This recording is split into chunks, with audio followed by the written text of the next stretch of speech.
Muy buenas noches. Vamos a continuar con este artículo, El grano de incienso, los sedevacantistas y las misas UNACUM. Hoy es miércoles 27 de marzo de 2024. Yo soy Dulce María Almazán Jardón. Y bueno, pues vamos a seguir estudiando para poder defender nuestra fe a nuestra Iglesia Católica como buena iglesia militante. Vamos a comenzar con una oración. Por la señal de la Santa Cruz de nuestros enemigos, líbranos, Señor Dios nuestro, en el nombre del Padre, y del Hijo, y del Espíritu Santo. Amén. Ave María, gratia plena, Dominus tecum, benedicta tu in mulieribus, et benedictus fructus ventris tui, Iesus. Sancta María, Mater Dei, ora pro nobis peccatoribus, nunc et in hora mortis nostre. Amén. Santísima Trinidad, amadísima Sagrada Familia, tráiganos el entendimiento para comprender las verdades divinas y poder ejercer la autoridad de la Iglesia Católica en cada uno de nuestros días. En el nombre del Padre, y del Hijo, y del Espíritu Santo. Amén. Nos quedamos en este inciso B. Una profesión de comunión con herejes. El sacrificio de la misa, dice el teólogo Merkelbach, se ofrece directamente solo por miembros de la Iglesia. Por esta razón, la Iglesia no ofrece oraciones de intercesión por herejes y cismáticos durante la misa, ni puede un hereje o cismático ser mencionado por su nombre en una oración litúrgica. Están fuera de la comunión de la Iglesia. Este principio fue observado estrictamente desde los primeros días de la Iglesia, comenzando en el siglo III. Los nombres de los católicos por quienes se rezaba, el Papa, obispos, ilustres personas laicas, benefactores, estaban escritos en pares de tablillas llamadas dípticos, y las listas eran leídas en la misa. Estas listas jugaron un papel importante en la liturgia y en la vida de la Iglesia. El propósito y el uso principal de los dípticos fue retener la comunión católica tanto de los vivos entre sí como de los vivos con los muertos. Leer el nombre de un obispo vivo en los dípticos siempre fue signo reconocido de comunión con él. Por el contrario, la omisión del nombre de alguien de los dípticos declaraba a la persona fuera de la comunión de la Iglesia. Los dípticos litúrgicos admitían solo los nombres de personas en comunión con la Iglesia. Nunca estuvieron insertos los nombres de herejes ni de miembros excomulgados. Fíjense que esto hay algo que debemos de comprender. Todo lo que ha venido haciendo el modernismo, esto es como el comunismo, porque son los mismos, te van tratando de convencer y de ablandar todo el mal. Entonces vemos una agenda 2030 que se ha ido instaurando en la humanidad poco a poco. Bueno, pues esto mismo se fue instaurando dentro del catolicismo. Crearnos una simpatía al malamente llamar a los cismáticos como hermanos separados, ¿no? Todas estas ternuritas no forman parte de nuestra Iglesia Católica. La Iglesia Católica sabe llamar a las cosas como son. Los apóstatas están fuera de la Iglesia y por lo tanto están excomulgados hasta que se arrepientan y vuelvan a la Iglesia Católica. Entonces te voy mencionando esto para que saludablemente tú vayas distinguiendo y vayas rompiendo con esa malformación que ha hecho el modernismo a la verdadera Iglesia Católica. En un excelente artículo sobre el problema del UNACUM, escrito en 2002, Patrick Henry Omlor, una de las luces principales de los albores del movimiento tradicionalista de Estados Unidos, explica en detalle cómo el Papa San Hormisdas, 513-523, no solo rehusó admitir a herejes en su comunión, sino que también rompió la comunión con otros eclesiásticos de Oriente que se limitaban a recitar los nombres de herejes en sus dípticos. Vean qué importante. No solamente se rehúsa admitir herejes, sino que también se limitó a recitar estos nombres en los dípticos. Tampoco lo aceptó. Es decir, rompió con los que sí recitaban nombres de herejes en los dípticos. El pontífice exigió, sí quedó clara esta parte, voy a repetirla, porque me importa muchísimo que no haya confusión en esto.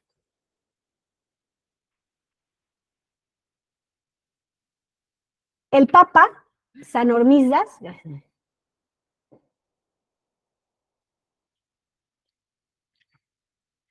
en el año 514 al 523 no solo rehusó admitir a herejes en su comunión, sino que también rompió la comunión con otros eclesiásticos de Oriente que se limitaban a recitar los nombres de herejes en sus dípticos. Es decir, estos herejes con los que rompió el Papa San Hormisdas sí recitaban y rezaban por algunos herejes. Y el Papa San Hormisdas dijo, no, estos sí son verdaderos papas. Seguimos este ejemplo. El pontífice exigió a los obispos del mundo firmar un formulario llamado la regla de fe. El objeto principal de la regla de fe del Papa San Hormisdas fue condenar el nombramiento de herejes en los dípticos. Esta es la Iglesia Católica. Esto es lo que hay que hacer. No podemos aceptar asistir a una misa unacum, puesto que se menciona como papa a un hereje, que en este caso, en estos tiempos, es Bergoglio.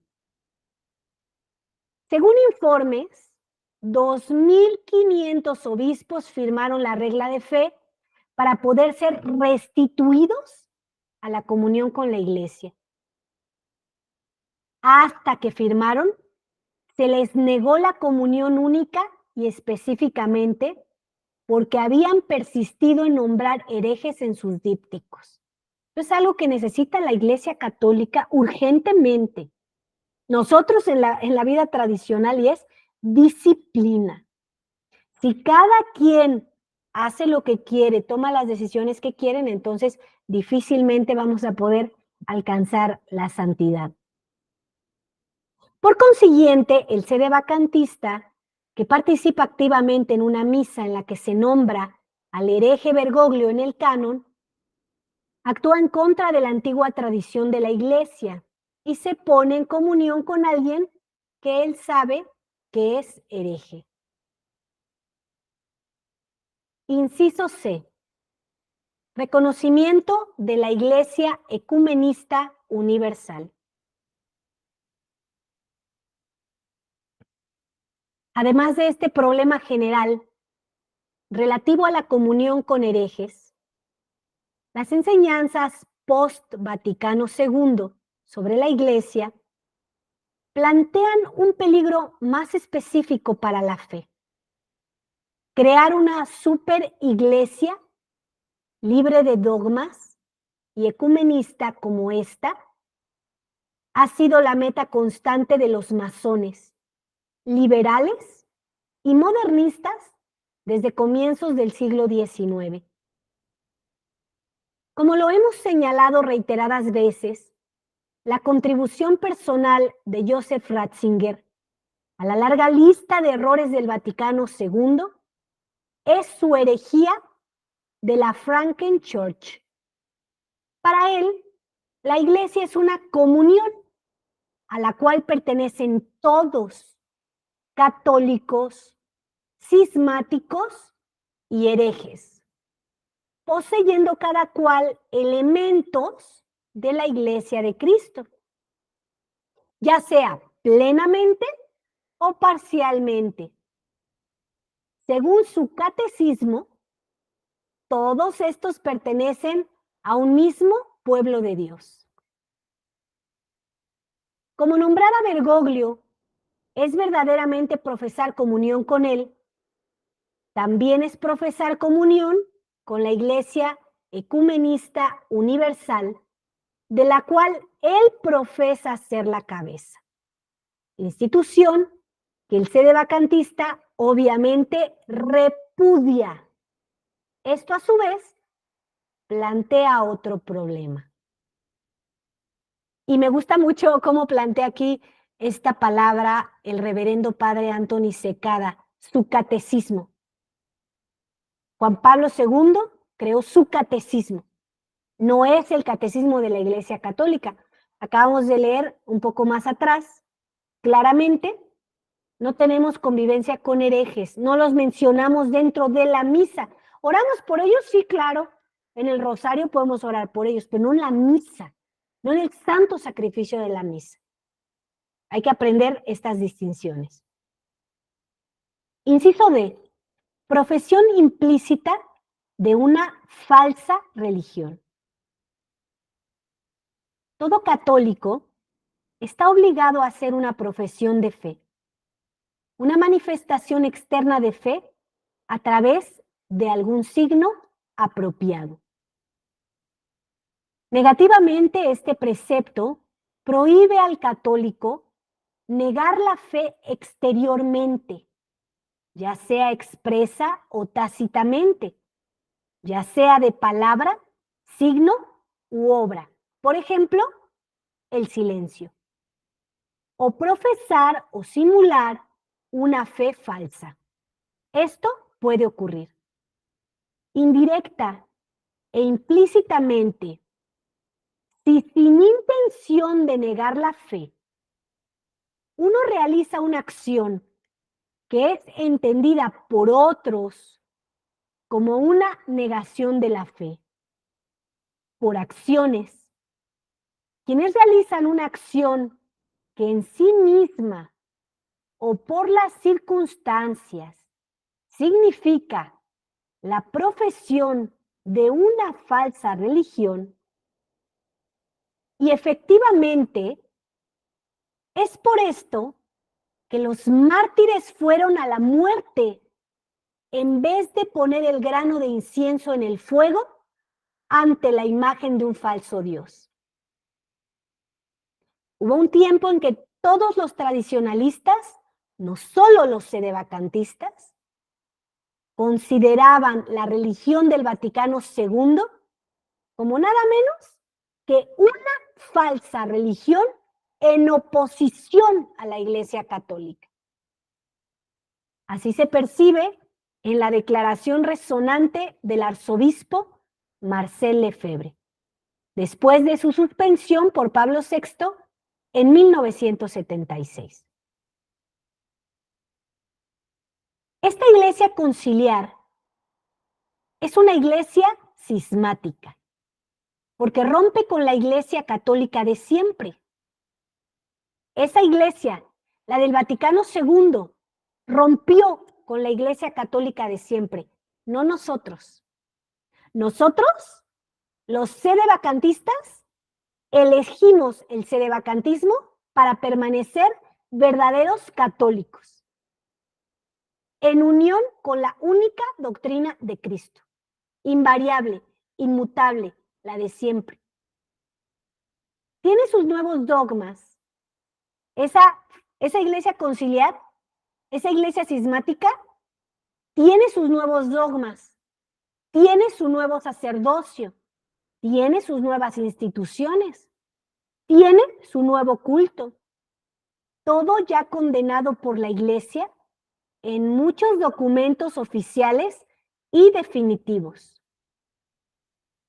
La Iglesia que afirma tales errores es por completo cismática y herética. Esta Iglesia conciliar, por lo tanto, no es católica. Oye, pero ¿tanta gente está equivocada? Sí. es la gran apostasía. Francisco I, por supuesto, es ahora la cabeza de esta entidad. Si un sedevacantista participa activamente en una misa ofrecida juntamente con tu siervo, nuestro Papa Francisco, afirma que la entidad de la cual Bergoglio es la cabeza es ante Dios la Iglesia Católica. Así, aún sin intención de negar la fe directamente, por sus acciones, el sedevacantista la niega indirecta e implícitamente.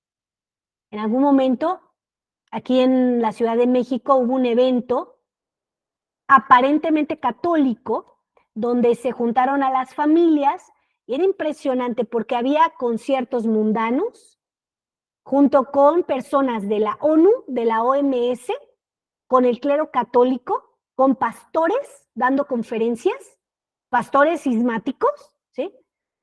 Protestantes. Eso es la iglesia ecuménica. Justo lo que ha condenado la iglesia católica. Nosotros no podemos participar de eso, de ninguna manera, si quieres permanecer con la mirada de Cristo. Así de claro. Inciso E, violación de la ley de la iglesia. Los decretos de la Santa Sede han prohibido repetidamente nombrar a clérigos heréticos o cismáticos en oraciones litúrgicas. Así, un decreto de 1669 prohibió a un diácono cantar los nombres de herejes en la liturgia. Y un decreto de 1673 prohibió a un sacerdote nombrar al patriarca de los armenios, hereje y cismático, en las oraciones de la misa. La prohibición general de nombrar a herejes y cismáticos se repite en la bula de 1756 del Papa Benedicto XIV, ya citado. Por consiguiente, donde por costumbre se hacen conmemoraciones en la Sagrada Liturgia, primero debe conmemorarse al romano pontífice, luego al propio obispo y patriarca, siempre que sean católicos. Pero si cualquiera de ellos o ambos son cismáticos o herejes, de ninguna manera deben conmemorarse. Personalmente, mi dato favorito sobre asuntos ecumenistas es un decreto de 1636 de la Sagrada Congregación para la Propagación de la Fe. La congregación no solamente prohibió cantar una aclamación por el patriarca cismático de Constantinopla, sino que añadió que siendo los patriarcas también herejes, merecían ser maldecidos en cambio. En cualquier caso, autores posteriores como el teólogo de la Taille también hablan de la prohibición general.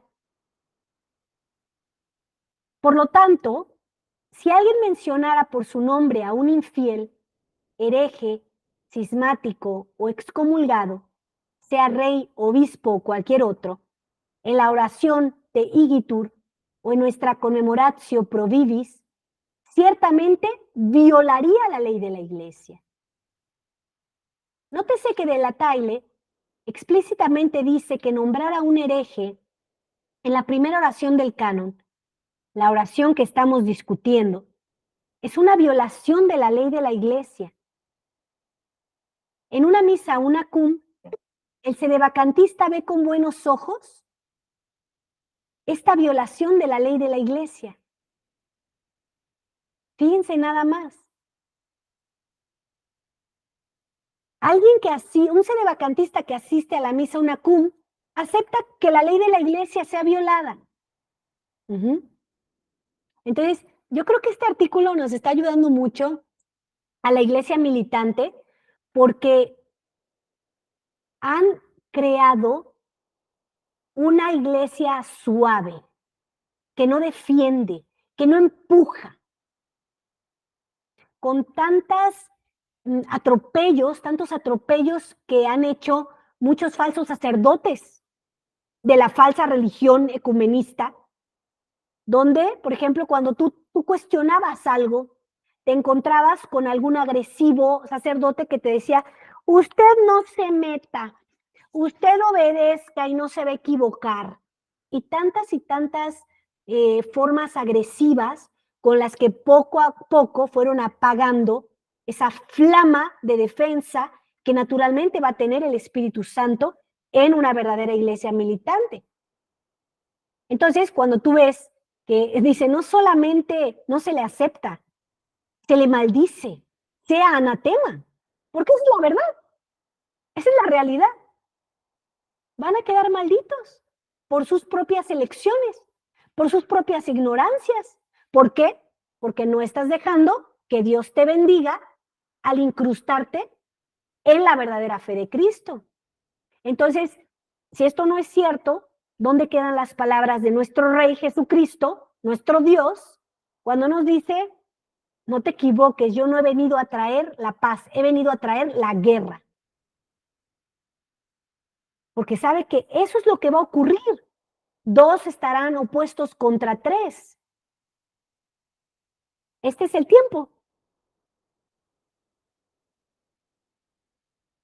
Inciso F, participación en un pecado. Aparte de esto, De la Taille sostiene que mencionar a un hereje por su nombre en cualquier oración litúrgica también es pecado. No estamos diciendo que no vamos a rezar por los enemigos. Claro que vamos a rezar, pero no en la oración litúrgica. No en lo que creemos. Lex orandi, lex credenti. Lo que pasa en la liturgia es en lo que yo creo. ¿Por qué voy a mencionar un hereje? Esos están fuera de oración litúrgica, de la misa. Además, dado que hoy la iglesia, ni en la conmemoratio pro vivis, ni en ninguna otra parte de la misa, recomienda por su nombre a alguien vivo, a menos de considerarlo en comunión con ella, hoy también parecería pecado mencionar por su nombre en cualquier oración litúrgica a un infiel, hereje, cismático o excomulgado. Esta privación de los sufragios comunes de la Iglesia de ninguna manera se limita solo a los excomunicati, vitandi, como puede verse en el Código de Derecho Canónico. Tampoco sería moralmente permisible asistir a un rito donde se hiciera tal cosa. En 1729, la Congregación Vaticana para la Propagación de la Fe decretó: apenas hay rito alguno entre los heterodoxos que no esté manchado con algún error en la fe, especialmente donde se hace conmemoración de patriarcas y obispos vivos, cismáticos y herejes, que son proclamados predicadores de la fe católica. Por esta razón, los católicos que se congreguen bajo circunstancias como esta para celebrar un rito de oración y culto, no pueden excusarse del pecado de culto común perverso, o al menos del pecado de escándalo pernicioso. Asistiendo activamente a una misa unacum, el sedevacantista participa en este pecado, agravado por cometerse segundos antes de que la víctima inmaculada sea bajada al altar. Vean qué grave es esta situación, asistir a misas unacum. ¿Cuánto más asistir a lo que no es misa en el modernismo? Ahí no hay transubstanciación, ahí no hay sacerdotes verdaderamente ordenados, allí no hay papa, allí solo hay pecado. Y solamente un ciego no puede notarlo, ¿eh? Ya de verdad que los que no lo notan han quedado muy adormecidos. Oramos verdaderamente para que puedan recuperar la vista. Inciso G. Ofrecimiento de misa con Bergoglio. Cuando hablamos de los diversos significados gramaticales posibles de la frase una cum, señalábamos que el segundo significado era el de un adverbio modificador de la frase ofrecemos. Ejemplo, ofrecemos el sacrificio junto a o en unión con nuestro Papa. Esta es la interpretación que de la Taile hace de la frase. La presenta como otra parte de su explicación de por qué se excluyen de la oración los nombres de herejes y cismáticos. Los sacerdotes se fueron acostumbrando gradualmente a no encomendar a vivos en estos sufragios públicos de la Iglesia, excepto quienes pudieran ser contados entre aquellos con quienes se los consideraba ofrecer el sacrificio. Nótese también el dicho de San Isidoro. La tercera oración, que viene después del anuncio de los nombres en los dípticos, se dice por los oferentes. Lo mismo también resulta claro de la fórmula actual que se encuentra en nuestro propio canon romano al final de la oración de Igitur. La primera oración del canon, donde el celebrante dice, ofrecemos, juntamente con nuestro Papa N y nuestro Obispo N y nuestro Rey N y todos los cultores ortodoxos de la fe católica y apostólica. La costumbre era no mencionar nombres en la lista de los vivos, excepto el de quienes estuvieran explícitamente unidos con el sacerdote en el ofrecimiento del sacrificio. En consecuencia, si usted participa activamente en una misa en la cual se nombra a Bergoglio en el canon, usted está unido a él por participar en el sacrificio. Es como si el mismo astuto viejo hereje inesperadamente emergiera de la sacristía de vuestra capilla tradicionalista local para oficiar misa para usted y darle la Sagrada Comunión. Algo que me gusta mucho de la Iglesia Católica es que nos va dando argumentos. No se cansa de darnos argumentos. Entonces, solamente alguien que es terco, que persiste en el error, que no quiere escuchar, pese a que se le da un argumento y otro y otro y otro, bueno, la persona está decidiendo su propia condenación. Pero la Iglesia nunca se ha cansado de dar y dar y dar argumentos. Vamos a dejar hasta aquí nuestra catequesis del día de hoy para continuar el día lunes. Nuestras catequesis son los lunes, martes, miércoles a las 8 de la noche, hora de la Ciudad de México. Si tú quieres seguir leyendo, lo cual te invito a hacer, está en la descripción del video el enlace del documento donde tú lo puedes leer o lo puedes imprimir e ir subrayando. Es muy importante que estudies. En verdad, solamente el estudio, el interés por las cosas verdaderas de Dios, pues te va a dar el entendimiento.